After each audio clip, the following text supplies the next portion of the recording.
से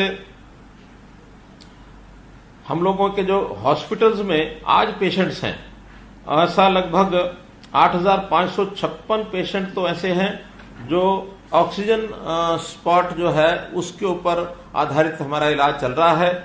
और ventilators, ICUs, इसमें 3,828 मरीज हैं। ऐसे लगभग 12,400 मरीज इस समय प्रदेश में हैं।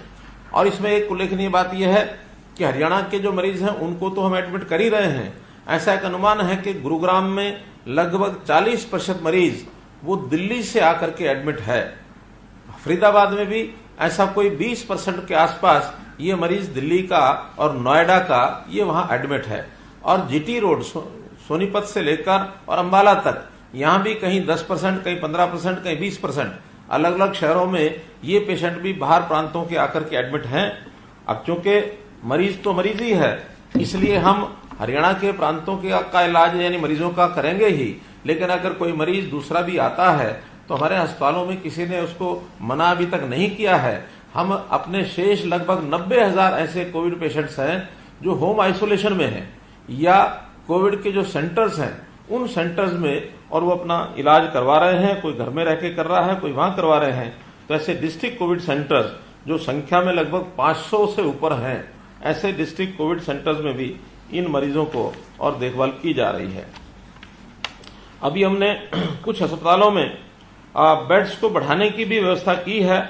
पीजीआई में जो अभी बेड्स 200 बेड्स को बढ़ाने की बात ये हमने 2 दिन पहले की है, उसके लिए ऑक्सीजन का कोटा भी बढ़ा दिया गया है।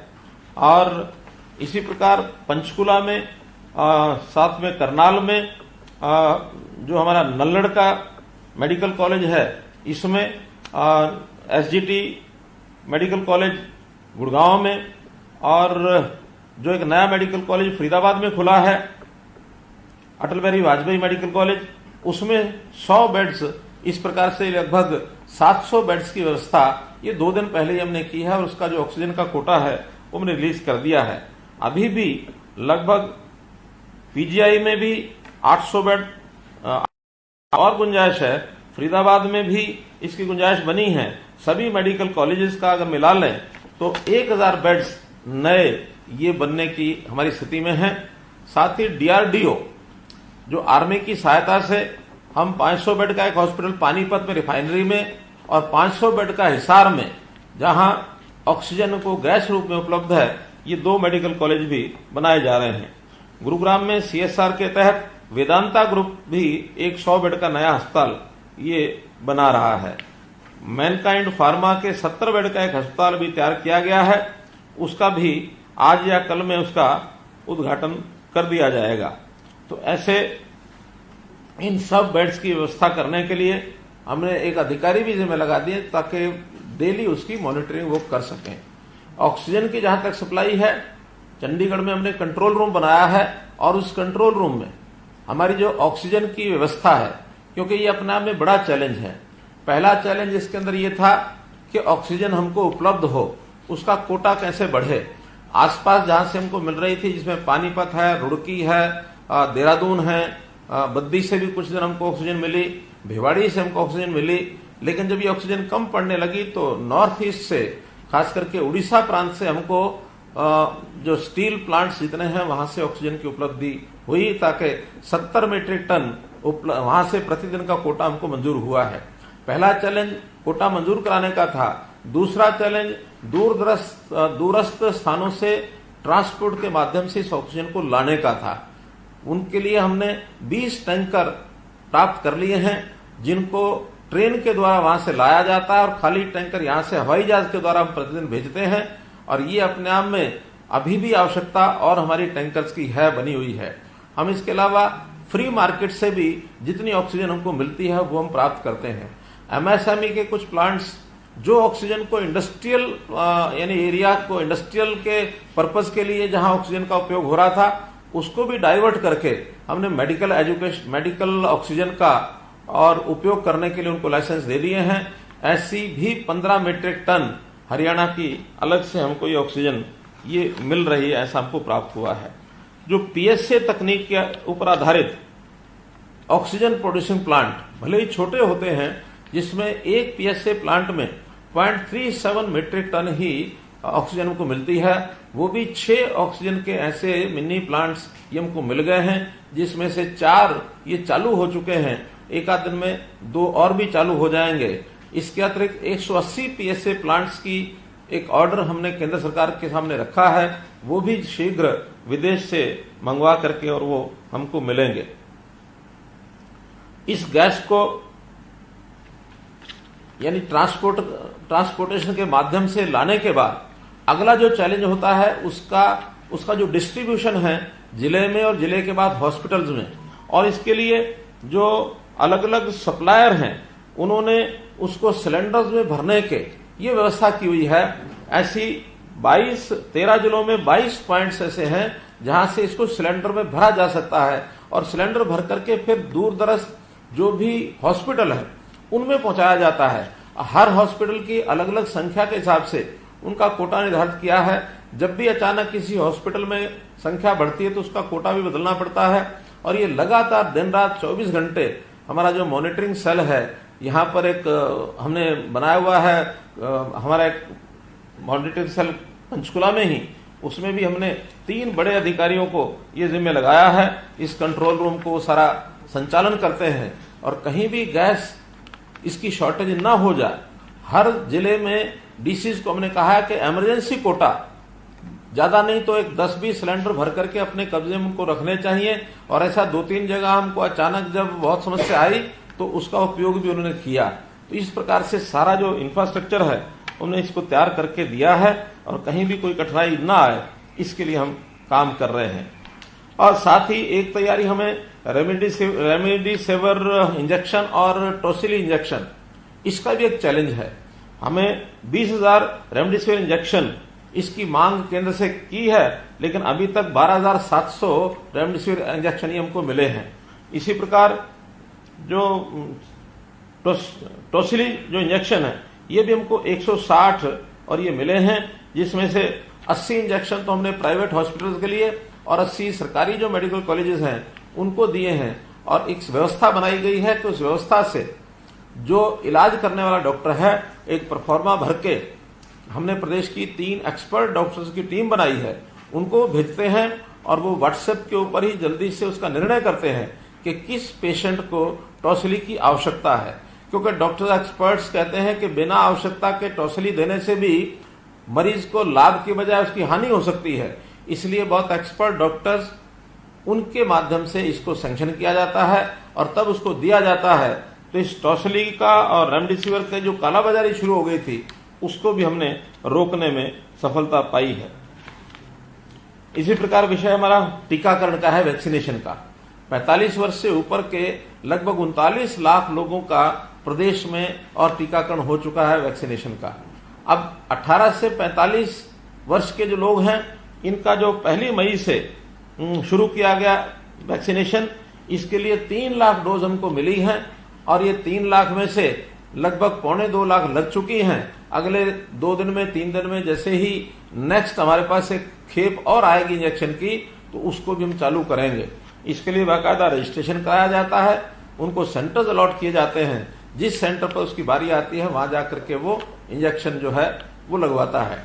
एक बात निर्णय हमने किया है कि 18 से 45 का जो टोसिली इंजेक्शन है, पहले तो 45 से ऊपर के सभी सरकार को फ्री मिलते थे केंद्र सरकार की ओर से, लेकिन ये प्रदेश सरकारों को खरीदना पड़ता है 400 रुपये और 600 रुपये प्रति इंजेक्शन के हिसाब से। लेकिन हरियाणा प्रदेश ने यह तय किया है कि हम 18 से 45 साल के सभी आयु के जितने भी लोग हैं उन सबको मुफ्त में अपने जो सेंटर्स हैं उनके ऊपर लगाएंगे। प्राइवेट हॉस्पिटल्स अपनी ओर से 50% कोटा उनका तय किया गया है, वो जाकर के और खरीद के लाते हैं, वो पैसे से ही लगाते हैं। कुछ संस्थाएं भी इसमें लगाना चाह रही हैं, उनको भी CSR के माध्यम से वो इंजेक्शन ला करके और वो संस्थाएं वो लगा सकती हैं। तो इस प्रकार ये सारे जो हमारे चैलेंज हैं, इन चैलेंज को ध्यान में रखते हुए हमने एक एक चीज का बारीकी से अध्ययन किया है, और बारीकी से अध्ययन करने के बाद जो जो नए चैलेंज आते हैं उसको हम तुरंत दूर करते हैं। अब इसमें एक प्रश्न पैदा होता है कि समाज में बहुत तरह के लोग हैं, साधन संपन्न हैं, वो अपना इलाज खुद करा सकते हैं, लेकिन जो लोग गरीब हैं, अफोर्ड नहीं कर सकते हैं, उसकी भी व्यवस्थाएं सरकार ने बहुत सी व्यवस्थाएं पहले बनाई हुई है। कुछ लोगों ने अपने पेंशन, अपनी इंश्योरेंस कराई हुई है, इंश्योरेंस के पैकेज लिए हुए हैं, वो लोग तो इंश्योरेंस के माध्यम से करते हैं। सरकारी कर्मचारी, उनके सरकार के रेट्स फिक्स हैं, चाहे वो सरकारी में कराएं अथवा प्राइवेट कहीं डॉक्टर के पास इलाज कराते हैं तो जो रेट फिक्स है वो उनको मिलते हैं। जो गरीब आदमी हैं वो लोग हमारी जो सरकारी अस्पताल हैं, मेडिकल कॉलेजेस हैं, वहां आकर के इलाज कराते हैं, लेकिन वहां संख्या जो है बेड्स की वो सीमित होने के कारण से फिर हम प्राइवेट जितने हॉस्पिटल्स हैं, जो 42 ऐसे हॉस्पिटल्स हैं जिनको रिकॉग्नाइज किया हुआ है, उनमें रेफर करते हैं। रेफर किए हुए ऐसे सब पेशेंट्स का जो खर्च है उसके रेट्स आयुष्मान भारत, ये रेट्स अलग से तय किए हुए हैं। अस्पतालों को वो रेट्स गवर्नमेंट की ओर से दिए जाते हैं। लेकिन एक वर्ग ऐसा भी है जो शायद अस्पताल तक नहीं पहुंच सकता है, सीधे प्राइवेट हॉस्पिटल में जाता है। तो ऐसा सीधा प्राइवेट हॉस्पिटल जाने के बाद उसको उसकी कई बार जानकारी नहीं होती, कई बार समय का अभाव होता है, कई बार उसकी मजबूरी होती है, तो वो लोग वहां हॉस्पिटल में जाते हैं, मनमाने रेट उनको प्राइवेट हॉस्पिटल चार्ज करते हैं। इसके लिए भी सरकार ने और रेट ये घोषित किए हैं। ये रेट 8,000 रुपए से लेकर के और 18,000 रुपए तक रेट प्रतिदिन प्रति बेड का ये तय किया हुआ है। जो आइसोलेशन बेड्स यानी ऑक्सीजन बेड्स हैं और नॉन नाभ हॉस्पिटल हैं, यानी नाभ एक्रेडिटेड होते हैं और नॉन नाभ होते हैं, तो जो नॉन नाभ हैं उनका रेट 8,000 रुपये ऑक्सीजन बेड का है। ऐसे वेंटिलेटर के इससे पहले आईसीयू का रेट उनका 13,000 रुपया है और वेंटिलेटर का 15,000 रुपया है। लेकिन जो नाभ के अस्पताल हैं उनके रेट फिक्स किए हैं 10,000 रुपया, 15,000 रुपया, 18,000 रुपया रिस्पेक्टिवली। एक मरीज का एक दिन का ये रेट है। क्योंकि अनाप शनाप रेट वो चार्ज करते थे, इसलिए ये रेट तय करने पड़े हैं। हालांकि मैं उन अस्पतालों को साधुवाद देता हूं जो इससे भी कम रेट में और पेशेंट्स का इलाज कर रहे हैं। हम अपील करते हैं ऐसे हॉस्पिटल्स को कि कम से कम पैसे चार्ज करके और ऐसे लोगों को इलाज किया जाए, खास करके गरीब लोगों का।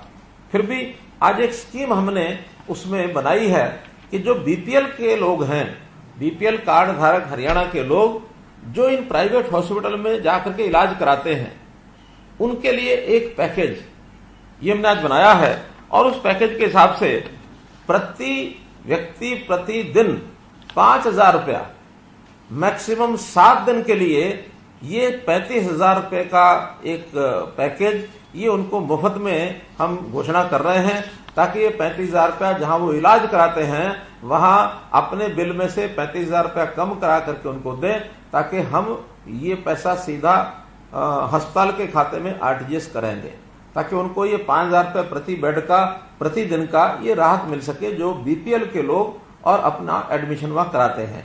एक पैकेज ये है। दूसरा, जो अस्पताल हैं, इन अस्पतालों को निश्चित रेट किए गए हैं कि किसी भी व्यक्ति का, चाहे वो हरियाणा का है चाहे बाहर का है, उन सबको इन रेट्स पर ही चार्ज करेंगे, इससे ज्यादा रेट चार्ज नहीं करेंगे।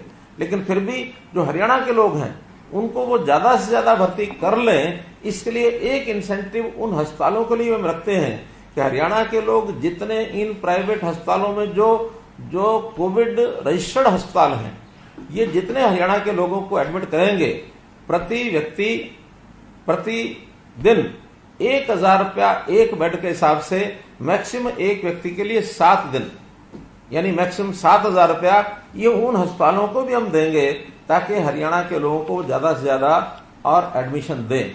इस प्रकार के 2 ये पैकेज ये आज हम घोषणा कर रहे हैं, जिसमें से हरियाणा के सब लोगों को भी लाभ मिलेगा और खास करके जो बीपीएल के लोग हैं उनको भी 5,000 रुपया प्रतिदिन के हिसाब से 7 दिन का मैक्सिमम 35,000 रुपया और उनका ये लाभ इनको ये मिलेगा। कुछ लोग ऐसे हैं जो कोविड पॉजिटिव आने के बाद या तो हॉस्पिटल में एडमिशन नहीं मिलता, या उनको बताया जाता है कि वो होम आइसोलेशन में रहें और घर पर ही अपना इलाज करें, या जो कोविड सेंटर्स में हैं जिनका एडमिशन नहीं हो पाता है, ऐसे लोग घर पर रह करके जब इलाज करेंगे, उनका भी कोई दवाई का खर्च है, कहीं एक आध कंसल्टेशन डॉक्टर से उनको करनी पड़ती है, या कुछ छोटे ऑपरेटर्स खरीदने पड़ते हैं, किसी का ऑक्सीमीटर है, किसी का थर्मोमीटर है, तो ऐसा वो खर्चा 2000 से लेके और 8000 तक कहीं भी आंका जा सकता है। कोई पेशेंट 2000 रुपये भी खर्च कर सकता है, कोई पेशेंट 8000 रुपये भी खर्च आता है। तो उसका भी ऑन एवरेज ऐसा पेशेंट कोविड पॉजिटिव आने के बाद घर में रहकर इलाज करेगा उसको, और वो बीपीएल का होगा, तो उसको भी 5000 रुपए की लमसम सहायता ये उस पेशेंट को भी दी जाएगी जो पॉजिटिव आता है, जिसका पॉजिटिव में रजिस्ट्रेशन है। उसको केवल अपना बीपीएल का कार्ड दिखाना है और 5000 रुपए की सहायता उसके खाते में और ये सीधी भेजी जाएगी। एक विषय मित्रों कल से समाचार पत्रों में भी छपा है, कुछ मीडिया के मित्रों ने टेलीविजन पर भी दिखाया है। मेरा 2 दिन पहले नू में दौरा हुआ था, तो नू दौरा के समय हमने हर जगह जैसे एक ऑडिट करते हैं हर चीज का, तो वहां के ऑडिट करने के बाद हमको ध्यान में आया कि जितने बेड्स वहां चालू स्थिति में हैं वहां एक सफिशिएंट व्यवस्था के हिसाब से चल रहे हैं, लेकिन वेंटिलेटर्स बड़ी संख्या में वहां रखे हुए हैं। काफी समय पहले खरीद करके रखे थे, लेकिन वो चालू नहीं कर पाए, किन्हीं कारणों से भी नहीं चालू कर पाए। 80 वेंटिलेटर वहां रखे थे, जिसमें से 34 ही चालू हैं, बाकी 46 वेंटिलेटर अभी नहीं चल रहे हैं वहां। तो हमने तुरंत प्रभाव से ये कहा कि आप इन 34 को 50 करिए। 16 वेंटिलेटर तो वहां और बढ़ा दिए हैं, उनकी ऑक्सीजन की व्यवस्था भी उनकी कर दी है, और साथ ही आसपास के स्थानों पर जहां वेंटिलेटर न होने के कारण से पेशेंट इधर उधर उनको भेजने पड़ते हैं, तो ऐसे 5 वेंटिलेटर रेवाड़ी के लिए और 5 वेंटिलेटर पलवल के लिए ये वहां से भिजवाए हैं। अब क्योंकि वहां व्यवस्था में वो अतिरिक्त वेंटिलेटर थे, कहीं किसी का उपयोग हो रहे थे और इसलिए वहां से भेजे गए, ऐसा नहीं है, बल्कि वहां तो 34 से 50 की व्यवस्था कर दी गई है।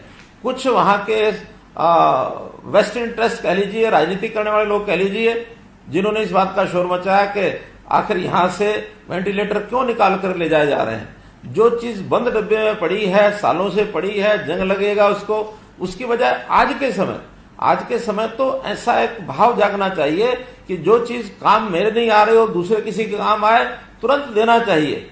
बल्कि एक उदाहरण तो मेरे पास ऐसा आया, जो 80 साल का वृद्ध जो हॉस्पिटल में एडमिट था, वहां अचानक एक 40 साल का व्यक्ति, उसकी पत्नी वहां गई कि मेरे पति को ये आवश्यकता है, बेड मुझे मिल नहीं रहा है, थोड़ा गुहार लगाई डॉक्टर को, इसको उसको, तो उस 80 साल के वृद्ध को जानकारी मिली। उसने तुरंत कहा कि मेरी बजाय इस 40 साल के नौजवान को बेड की आवश्यकता ज्यादा है, मैं तो अपना इलाज घर में जाके कर लूंगा, और वो बेड छोड़ करके घर चला गया। उस 40 साल के व्यक्ति को वो बेड दिलवाया।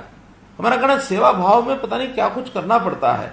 तो इस सेवा भाव की बजाय हम अपना इतना छोटा स्वार्थ लेकर चलें कि मेरे यहां से, और ये यानी वेंटिलेटर कैसे चले गए।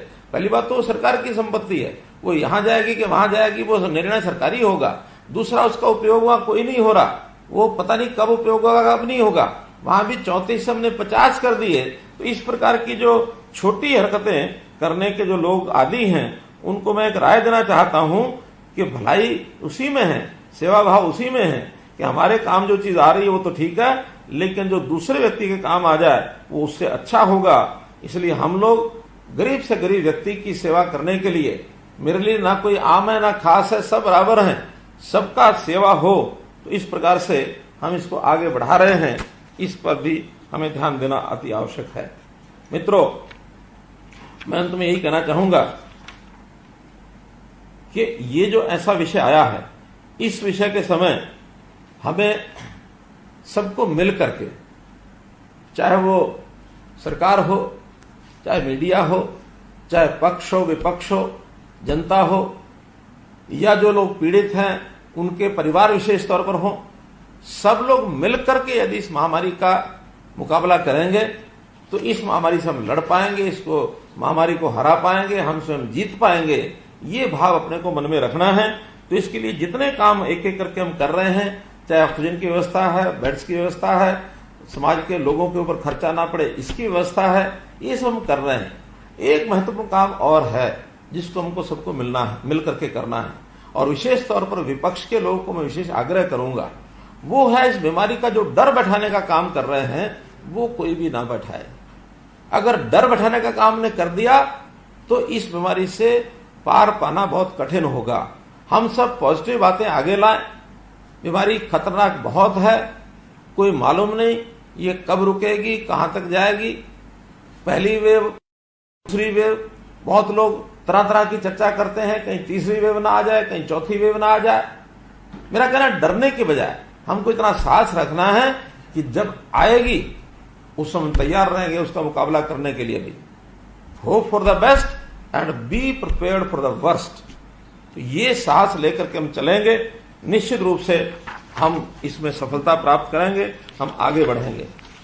ग्रामीण क्षेत्र के अंदर कुछ लोगों का कहना है कि वहां ये बीमारी पैर पसार रही है, कहीं ना कहीं प्रभावित ज्यादा हो रहे हैं लोग। ये बात ठीक है कि आखिर बीमारी तो कहीं भी जा सकती है।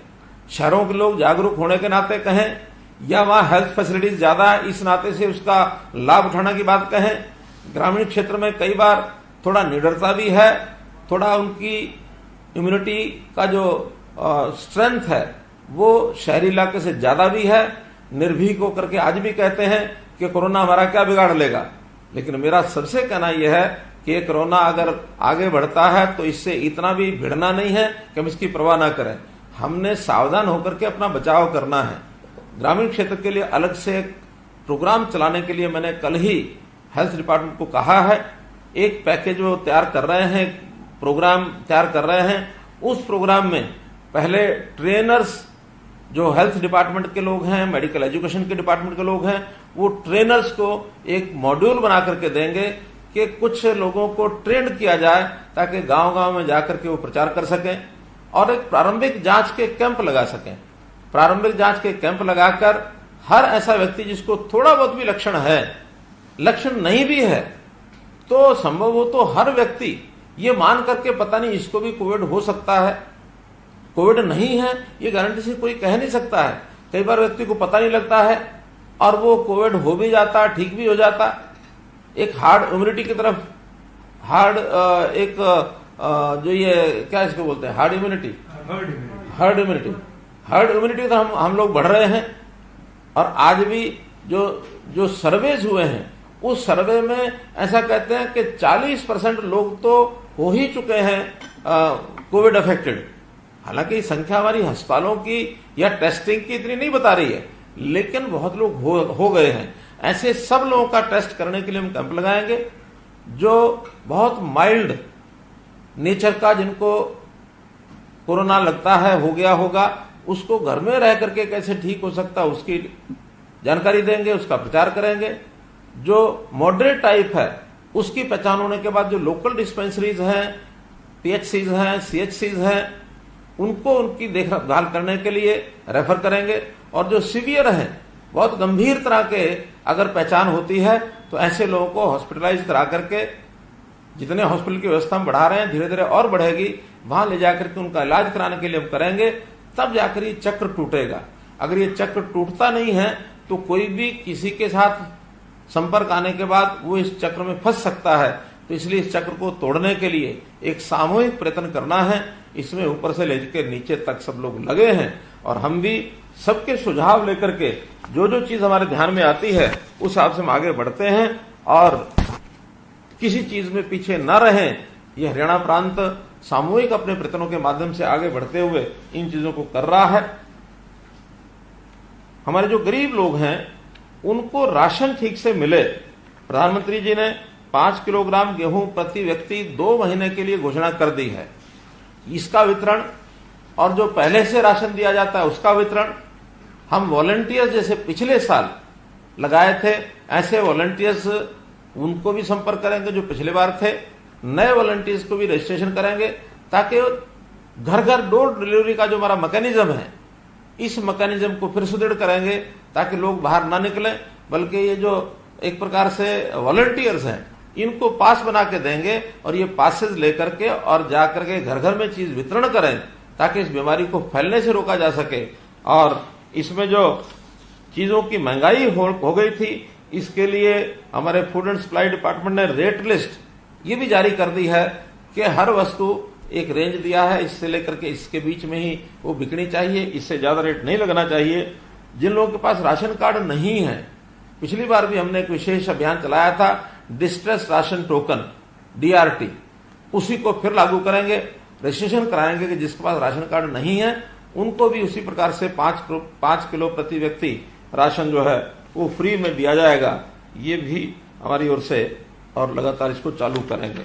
मित्रों, इतनी सब बातें करने के बाद मैंने जैसे सब लोगों को प्रातःकाल कहा था कि हम भले ही वीडियो से मिलेंगे, लेकिन वीडियो के माध्यम से हमारे व्हाट्सएप नंबर 2 दिए गए हैं, उन व्हाट्सएप नंबर के माध्यम से यदि कुछ प्रश्न आते हैं तो उन प्रश्नों को भी और उसका उत्तर जो आज के संदर्भ में हमारे लिए जरूरी है, उन प्रश्नों का उत्तर और मैं दूंगा। कुछ प्रश्न आए भी हैं मेरे पास अभी, तो ऐसे जो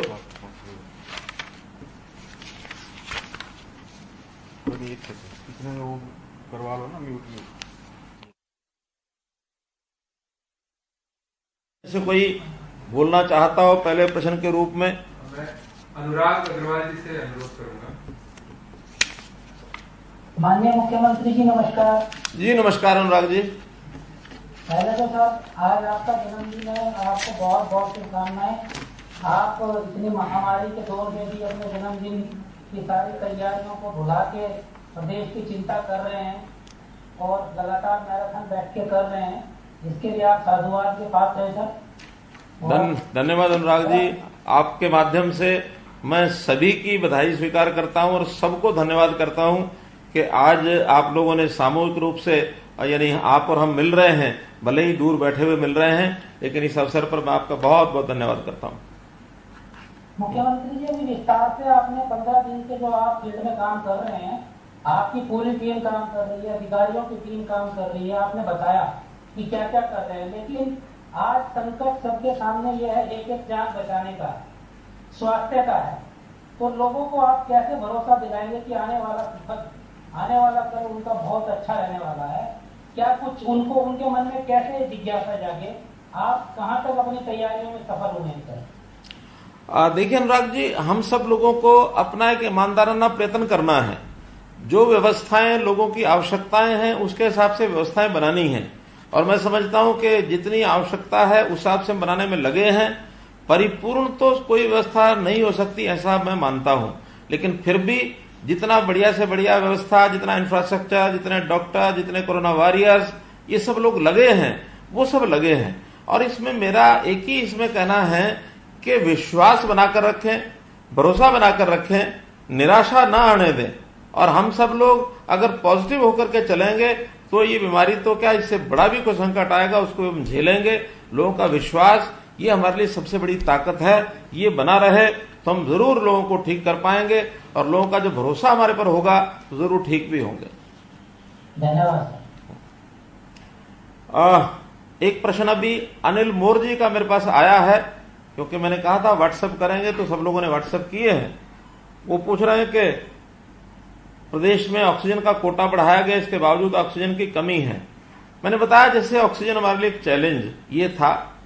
शुरू में तो हमको सिर्फ 100 मीट्रिक टन कोटा ये मिला था पानीपत से, बाद में धीरे धीरे बढ़ते बढ़ते बरोटीवाला से हमको मिला, फिर भिवाड़ी से मिला, फिर हमको रुड़की से तय हुआ, देहरादून से तय हुआ, और जब ये सब हमें कम पड़ने लगा तो फिर हमें नॉर्थ ईस्ट में वहां से भी 70 मीट्रिक टन का कोटा ये हमको मिल रहा है।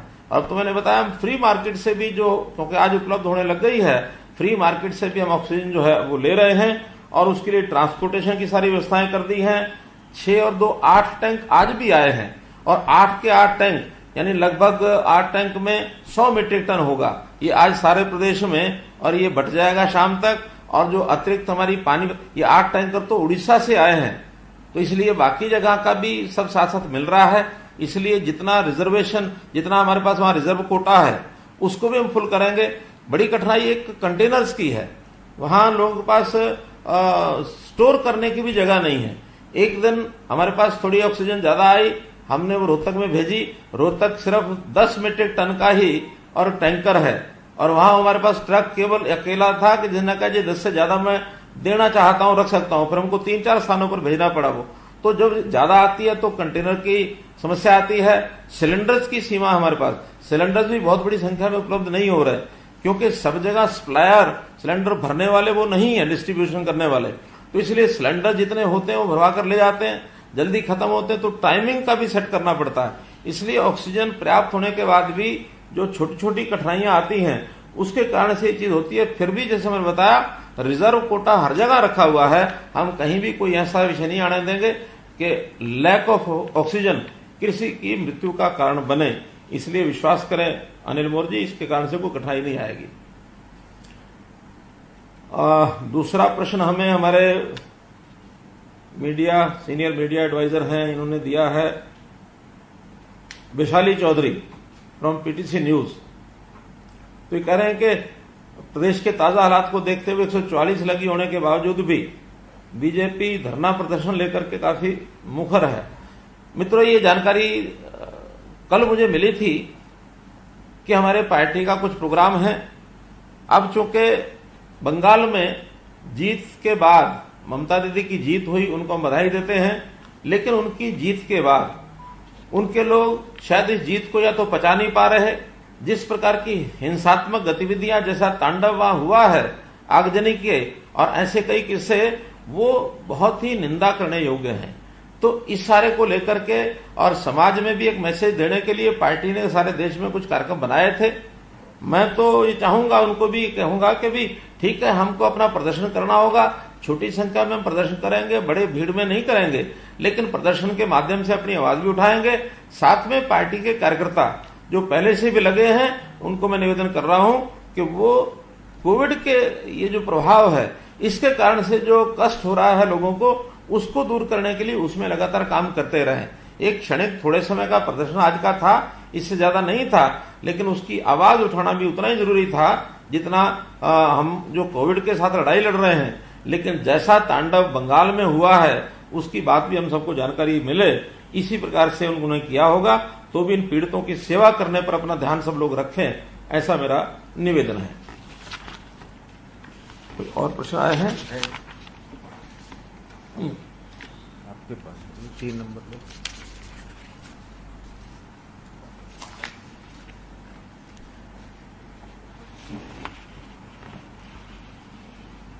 सोनी जी ने कहा है, वीरेंद्र सोनी जी, कि पानीपत और हिसार में स्थापित किए जाने वाले कोविड अस्पतालों में भोजन सुविधा उपलब्ध कराने के लिए स्वयंसेवी संगठनों का सहयोग लिया जा सकता है। बहुत अच्छा है, ठीक बात है वीरेंद्र जी। दिल्ली, इंदौर और अन्य स्थानों पर कोविड अस्पतालों में राधा स्वामी सत्संग भोजन अन्य सुविधा उपलब्ध करा रहा है। पानीपत हिसार में सहयोग लिए बिना योजना क्या स्पष्ट करें। बहुत अच्छा है सोनी जी, आप चूंकि पानीपत में है और पानीपत में यह अस्पताल बन रहा है, जैसे ही बनकर तैयार होगा, मुझे लगता है 11 या 12 तारीख को यहाँ पेशेंट्स का आना शुरू होगा, तो उस समय तक हमारी जो सामाजिक संस्थाएं हैं उनका निश्चित रूप से उपयोग रहेगा। क्योंकि अगर मेडिकल हेल्प डॉक्टर्स देते हैं तो बाकी सुविधाएं भी चाहिए। पिछली बार भी मैंने देखा कि सैकड़ों की संख्या में जो सोशल ऑर्गेनाइजेशंस हैं, उन्होंने भोजन का काम, लोगों की सहायता करने का काम, जो छोटा मोटा कोई जैसे फर्स्ट एड का जो विषय होता है, वो ऐसे कई कामों में लोग लगे थे। इन अस्पतालों के लिए भी दोनों स्थान के लोग लगेंगे, तो बहुत ही अच्छा। आपसे विशेष अनुरोध कि आप इसमें वो काम में आगे आए। इसी प्रकार चंद्रशेखर जी धरणी, पिछले हफ्ते ऑक्सीजन की स्थिति तब और आज के हालात में क्या फर्क है? देखिए, पिछले बार धरणी जी इतनी बड़ी आवश्यकता हमारी नहीं थी, थोड़ी आवश्यकता थी। सभी हॉस्पिटल्स ने सब जगह पर अपने अपने कॉन्ट्रैक्ट कर रखे थे, क्योंकि ऑक्सीजन तो हर अस्पताल को जरूरत होती है। कुछ की अपनी प्रोडक्शन छोटी मोटी है, ज्यादा नहीं है, लेकिन जितने जो हमारी ऑक्सीजन की अवेलेबिलिटी है, उन सब के साथ सबके समझौते हुए हैं। वो उन समझौतों से चल गया था, उससे ज्यादा आवश्यकता नहीं थी। ये समस्या तो अब आई है कि जब हमारे जो पेशेंट्स हैं अस्पतालों में जैसे 5-6 हजार से बढ़ने लगे, तो सभी अस्पतालों ने डिमांड की कि हमारे पास इतनी ऑक्सीजन नहीं है। तब जाकर कोटा तय हुआ, केंद्र से आग्रह किया गया, हर एक प्रदेश का कोटा तय किया गया है। और अब प्रोडक्शन नॉर्थ ईस्ट में पर्याप्त ऑक्सीजन होने के बाद उसकी ट्रांसपोर्टेशन की दिक्कत है, और कोई दिक्कत नहीं है। इसलिए मैं समझता हूं ऑक्सीजन के सारे विषय में से हम आगे बढ़ जाएंगे, पार पा जाएंगे। कुमार रमेश बी न्यूज लिखते हैं कि बढ़ते हुए कोरोना को रोकने के लिए आपने लॉकडाउन लगाया। हरियाणा में रह रहे अप्रवासी मजदूरों के लिए सरकार कुछ व्यवस्था कर रही है क्या? हरियाणा का जीटी रोड बेल्ट औद्योगिक शहर ज्यादा है, लॉकडाउन की वजह से। हमारे मित्र, पहली बात तो मैं बता रहा हूं कि पिछली बार ये एक बहुत बड़ा संकट आ गया था लॉकडाउन के कारण से, और सभी मजदूरों में घबराहट जो हो गई थी, वो लोग घरों में जाने के लिए आतुर हो गए थे। इस बार चाहे हमने नाइट कर्फ्यू लगाया है, चाहे धारा 144 लगाई है, चाहे बाद में लॉकडाउन लगाया है, लॉकडाउन में एक बात स्पष्ट की है कि उद्योग को हम बंद नहीं करेंगे। सब प्रकार के जो उद्योग हैं उनको रेस्ट्रिक्शंस के साथ चालू रखने की पहले दिन से ही छूट है, ताकि हमारा ये जो भाई है, मजदूर भाई, श्रमिक भाई, ये दूसरे प्रांतों से आया हुआ है, इसका विश्वास बना रहे, उसको काम मिलता रहे। कहीं कहीं शिफ्टों में काम करना, कहीं कहीं 50% अटेंडेंस से काम करना, तो ऐसी सारी जो योजनाएं हैं सब बताई गई हैं, सब इनको बताया गया। तो भी आज इस समय जो पिछली बार उद्योगों के ऊपर एक प्रभाव पड़ गया था, इंडस्ट्री के ऊपर, वो इस बार नहीं पड़ने दिया है। बहुत कुछ बचा हुआ है, बहुत थोड़ी संख्या में, और जितनी संख्या में अब हमको जानकारी मिल रही है, प्रतिदिन 500-1000 लोगों का आना जाना तो नॉर्मल रूटीन में भी होता है। लाखों श्रमिक हरियाणा में बाहर से आके काम करते हैं, इसलिए कहीं भी कोई किसी संख्या में, बड़ी संख्या में प्लान नहीं हुआ और होने भी नहीं देंगे। हम हर प्रकार की सुविधा उनकी, चाहे वो कोविड को लेकर के है, चाहे राशन को लेकर के है, ये सारी जो सुविधाएं हैं उनकी, वो उनकी जगह पर बनाकर रखेंगे। तो ऐसी कोई समस्या अभी हम नहीं आने देंगे, ऐसा मुझे लगता है। एक प्रश्न कर रहे हैं हमारे योगेंद्र शर्मा जी,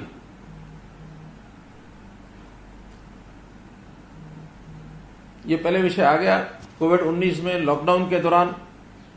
अच्छा, दूध लेने और जरूरी सामान लेने पर दुकान लेने जाते तो पास की बात इन्होंने कही है, ठीक बात है। अगर लॉकडाउन को सफल करना है तो मूवमेंट को चेक करने के लिए फ्री मूवमेंट अगर होती रहेगी तो लॉकडाउन नहीं है। पिछली बार भी हमने पास देने की व्यवस्था की थी, ऑनलाइन पास। अभी भी ऑनलाइन पास की व्यवस्था जारी हो चुकी है। कोई भी अपना मोबाइल से भी अपना नाम भरेगा तो उसको ऑनलाइन पास, उसका नंबर आ जाएगा, कहीं से भी उसका प्रिंट आउट लेकर के और कहीं भी जाना हो तो जा सकता है। लेकिन काम जिसको हो वही जाए। बाहर अपने आप, यानी जो सामान लेने के लिए बाहर बाजारों में जाते हैं, उसका मैंने बताया कि वॉलंटियर्स के माध्यम से, और वो भी हम डोर यानी सप्लाई चेन जो है उसको बनाकर रखेंगे। और जो ऐसा सप्लाई चेन में काम करने वाले वॉलंटियर्स हैं उनको भी पास देंगे। हर दिन जो बाजारों में, मोहल्लों में आकर के चीज, दूध है, सब्जी है, बाकी चीज आकर बेचते हैं, उनको भी पास मिलेगा। पास लेकर के घूमेंगे तो रेस्ट्रिक्शन भी होगी, और हर आदमी छोटी चीज के लिए भी बाहर ना जाए, बल्कि कोई भी सामान लेकर के एक ही व्यक्ति आसपास के मोहल्लों में, चाहे वो सब्जी है, दूध है, फल है, अथवा दैनिक उपयोग की वस्तुएं हैं, और जितने हमारे किराना के मर्चेंट्स हैं उनको भी हमने लिख दिया है कि अपने एम्प्लॉइज के माध्यम से उनके पास ले लें और उनके माध्यम से डोर डिलीवरी करें। तो ऐसा एक व्यवस्था बनाई है, जिसके कारण से थोड़ी कठिनाई जरूर आएगी, लेकिन मैं समझता हूं उस कठिनाई को झेलने से ही हम अपने मकसद में सफल हो पाएंगे। दूसरा एक प्रश्न किया है कि बीपीएल कार्ड धारक राशन, वो मैंने अपनी बातचीत में कह ही दिया कि हम बीपीएल कार्ड धारक जो हैं उनको जो राशन है वो 5 किलो प्रति व्यक्ति मुफ्त में राशन 2 महीने के लिए दिया जा रहा है, और वो राशन भी घरों में पहुंचाया जाएगा। जिनके पास राशन कार्ड नहीं है, डीआरटी के माध्यम से, और उसमें भी हम लोग उनको राशन देंगे। एक बात कही है कि दूसरी लहर के बाद तीसरी, चौथी आने की बात मैंने अपने भाषण में ही कहा है। देखिए, हम आशा करते हैं कि अब ये जो लहर है इसके बाद ये समाप्त हो और आगे हम लोग अपनी सामान्य जिंदगी को जी सकें, इस ओर हम आशा करते हैं। लेकिन अगर कोई स्थिति फिर बदलती है, तीसरी चौथी लहर की जो आप बात कर रहे हैं, तो आज कम से कम कोई एक निराशा का वातावरण बनाने की तो जरूरत नहीं है। आज तो इतना ही कि हम ठीक दिशा में जाकर के इसको समाप्त करेंगे, और फिर अगर मान लो ऐसा कोई विषय आएगा भी सही, तो हम हर चीज के लिए तैयार है ना। आप और हम मिलकर के फिर लड़ाई लड़ेंगे। कोई एक व्यक्ति के लिए आएगी, दूसरे के लिए नहीं आएगी, ऐसा नहीं है। सुखी से रहेंगे, सब रहेंगे, झेलेंगे सब झेलेंगे, हिम्मत करेंगे सब हिम्मत करेंगे। तो इस समय एकता के इस भाव को जागृत करने का काम हम सब लोग करें, इतना ही आपसे निवेदन है।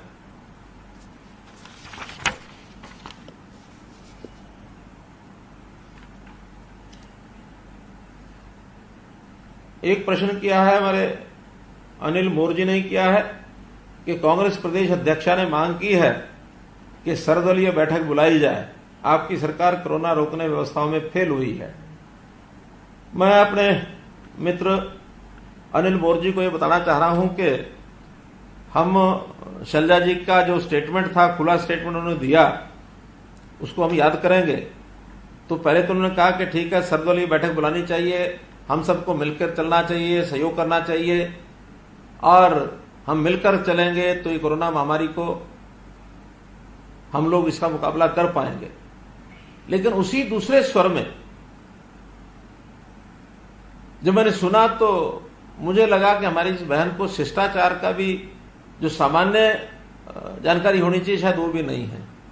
वो एक स्वर में सहायता की बात कर रही हैं और वहीं लगे हाथ में दूसरे स्वर में वो आलोचना, तीखी आलोचना, विरोध, जैसे विपक्ष की भूमिका में विरोध के लिए विरोध किया जाता वैसे विरोध पर आई है कि ये सरकार तो बेकार है, तो निकम्मी है, इसका तो नेतृत्वहीन है और इनको कुछ करना ही नहीं आता, ये टाइम पे टाइम काम करते हैं। तो सर्वदलीय बैठक का जो एजेंडा मुझे लगता है उन्होंने अपने आप तय भी कर लिया, अपने आप उसका निर्णय भी दे दिया और मांग भी कर ली सर्वदलीय बैठक की जाए। सर्वदलीय बैठक किसी एक विशेष समस्या को लेकर के समाधान के लिए, सामूहिक सोच के लिए होती है और सामूहिक सोच के समय कोई बायस्ड विचार लेकर के कभी नहीं आया जाता। अगर आप इस बायसनेस से विचार करके और हमको कहेंगे, इसका मतलब हमको भी जानकारी मिल रही है कि आप उस सर्वदलीय बैठक में आकर क्या करेंगे। तो इसलिए हम अपनी बहन को मैं तो ये सलाह दूंगा कि शिष्टाचार की बातों को जरूर ध्यान रखना चाहिए। भले विपक्षी दल हैं, लेकिन आज कोविड की महामारी के समय हम विपक्षी भूमिका को न निभा करके हम एकता के नाते से सब साथ चलें, ये जरूर हमको ध्यान करना चाहिए। राजकुमार जी चौधरी लिखते हैं कि कोरोना महामारी के दौर में मीडिया से आपकी क्या अपेक्षा है। मित्रों, ये भी मैंने पहले बताया है कि मीडिया चीजों को जिस ढंग से आगे रखना चाहे उनको पूरी छूट भी है, रख भी सकते हैं, रखते भी हैं। लेकिन कोई एक ऐसा अवसर आ जाता है, उस समय हमें अपनी लाइन लेके चलना चाहिए नीचे से ऊपर तक, कि ये अब मीडिया का रोल ऐसा होना चाहिए कि हम लोगों का विश्वास बहाली कराएं, लोगों में आत्मविश्वास जगाएं, एक पॉजिटिवनेस के नाते से हौसला कैसे बना रहे, ये बहुत जरूरी है। हालांकि मीडिया के सारे उद्देश्य में जब हम सामान्य दिनों में करते हैं तो हर बात की क्या कमी रह गई है, उसमें क्या और सुधारा जा सकता है। मीडिया एक चेतना करने वाला एक ऑर्गन है, वो सरकार की आलोचना उस समय अच्छी लगती है, लेकिन आज हम सब अच्छी चीजें क्या हो रही हैं। अगर मान लो आज अगर 14,000 लोग कोरोना पॉजिटिव आए हैं, इतनी संख्या बढ़ गई है, वहां पर 12,000 लोग, 11,000 लोग ठीक हुए हैं, ये भी हमको प्रोजेक्ट करना चाहिए। इतनी भयंकर बीमारी में हम अपना जो डेथ रेट है, मृत्यु दर है, उसको 1% से भी कम रख पाए हैं, क्योंकि जो सामान्य इस बीमारी के विशेषज्ञ हैं उनका कहना है कि जब 2%, 2.5%, 3% हो जाती है तो उसमें कमी को देखी जा सकती है कि भी हम अपने लोगों को बचा नहीं सके। लेकिन अगर इतना कम दर में भी हम अपनी व्यवस्थाओं को संभाल पाए हैं तो ये चीज प्रोजेक्ट करने लायक है। तो इसलिए हम लोग जरूर, मीडिया के लोग, इस विषय को आगे बढ़ाएं, ये मेरा आपसे निवेदन है।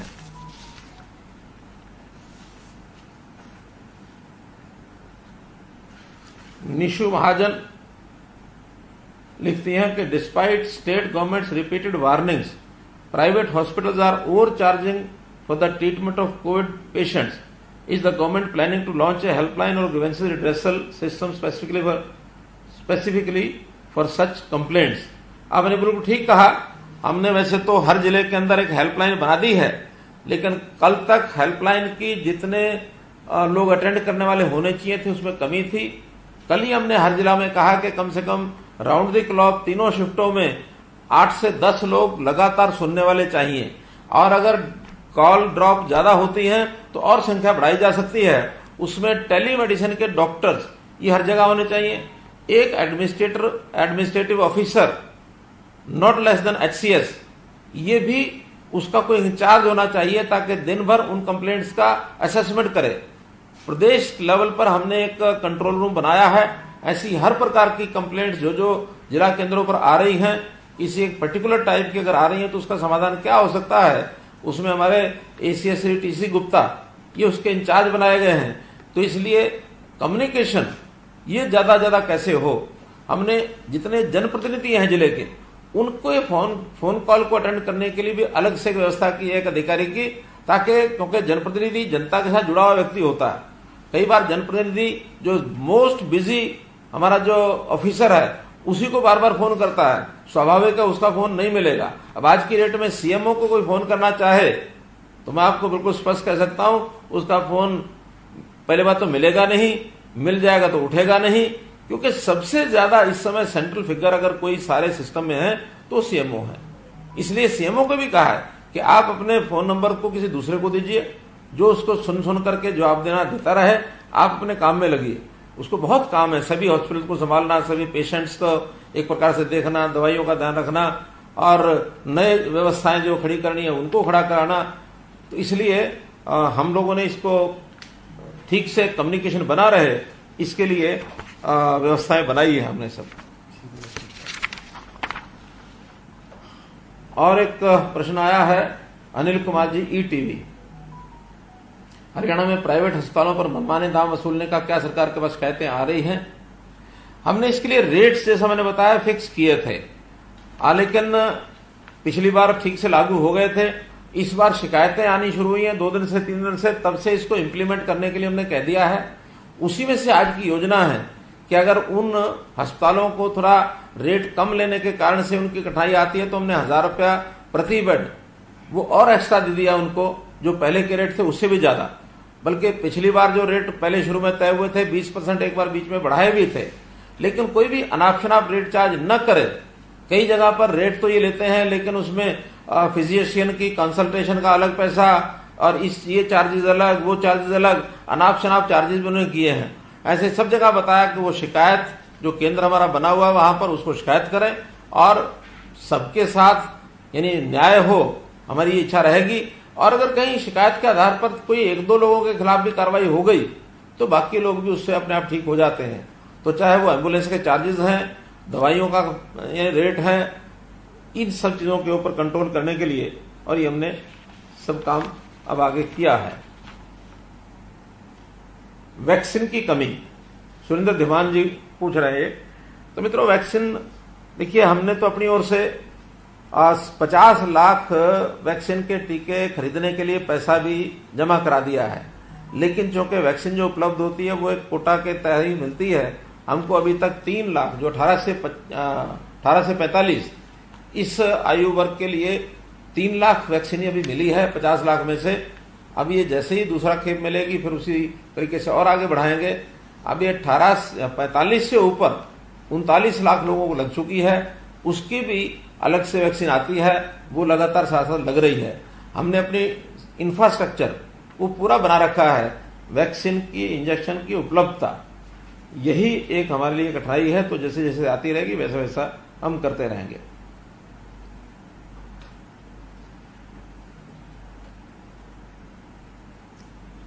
सीएम साहब, कोविड की ताजी लहर के पीक की तमाम आंकड़ों के बीच हरियाणा कितना तैयार है? पीक के समय महामारी से निपटने के लिए बताने का कष्ट करें। मैंने जैसे बताया है कि ये पीक जो है इस बार का जो 15 मई के आसपास का पीक, ये जो विशेषज्ञ हैं वो बता रहे हैं। और जो आज कोविड संख्या है, हम मान लें कि मानो 20% और भी बढ़ जाए तो ये 1,30,000 के आसपास एक्टिव पेशेंट्स हो सकते हैं। तो इतने पेशेंट्स की आगे बढ़ने के लिए, और उसमें से लगभग 10% संख्या और है जो हॉस्पिटलाइज होती है। अगर वो 30,000 बढ़ते हैं तो 3,000 नए पेशेंट्स हॉस्पिटल में भी आ सकते हैं। हम यहां तक तैयार हैं। उसमें मुख्य कठिनाई जो ऑक्सीजन की थी वो पूरी हो गई है। आज भी जैसा मैंने बताया कि हमारी जो उड़ीसा के 8 टैंकर आ गए हैं, 2 या 3 टैंकर कल आएंगे, फिर अगले दिन, क्योंकि ये आने जाने में समय 3.5 दिन का समय लगता है। तो उसमें किस दिन कम आएंगे, किस दिन ज्यादा आएंगे। ऑन एवरेज 3.5 दिन का अगर हम हिसाब लगाते हैं, 20 हमारे पास टैंकर हैं, तो ये 5 टैंकर की एवरेज प्रतिदिन की बनती है। 5 टैंकर का मतलब ये कि 75 मीट्रिक टन ये केवल उड़ीसा से आएगी। बाकी आसपास की रेगुलर हमारी चल रही है, इसलिए अभी इसमें कठिनाई नहीं है। फिर भी हमने 300 टन का जो रिक्वायरमेंट है वो उसका लेटर लिखा हुआ है, जल्दी शायद वो भी हमको मिल जाए, ऐसा मैं मान के चलता हूं। राकेश गुप्ता जी का भी ऑक्सीजन को लेकर के ही ये प्रश्न है, ये कई बार हो गया है। विनोद लांबा जी, ऑक्सीजन सही मायने में कितनी जरूरत है, हम किस हिसाब से जिलों को सीएमओ डॉक्टर से बात करते हैं।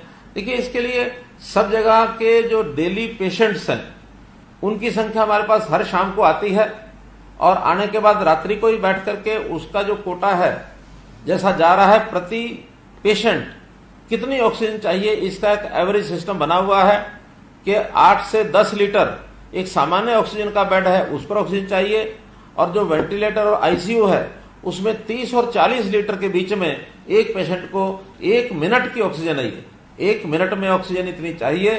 तो इसके हिसाब से उसका वेट कैलकुलेट करके और उतना कोटा करके हम भेजते हैं। ऐसा इसमें से मित्रों मोटे रूप से यही सवाल थे सब, जो आपके सब प्रश्न मैंने आपके सामने रखे हैं। अब चूंकि अगर हम आमने सामने होते तो तुरंत दो चार साथी और भी प्रश्न पूछ सकते थे, लेकिन एक मजबूरी कोविड की ही है, और पिछली बार भी हमने इसी प्रकार से वीडियो कॉन्फ्रेंस के माध्यम से अपनी प्रेस कॉन्फ्रेंस की थी। आज भी उसी प्रकार का हमने एक प्रयोग किया है। आशा करता हूं कि पूरे विषय को ठीक से मैं रख पाया हूं, तो आप इसको अपने अपने ढंग से कैसे हम लोगों तक पहुंचा सकते हैं इसका हम प्रयत्न करें। बहुत बहुत धन्यवाद।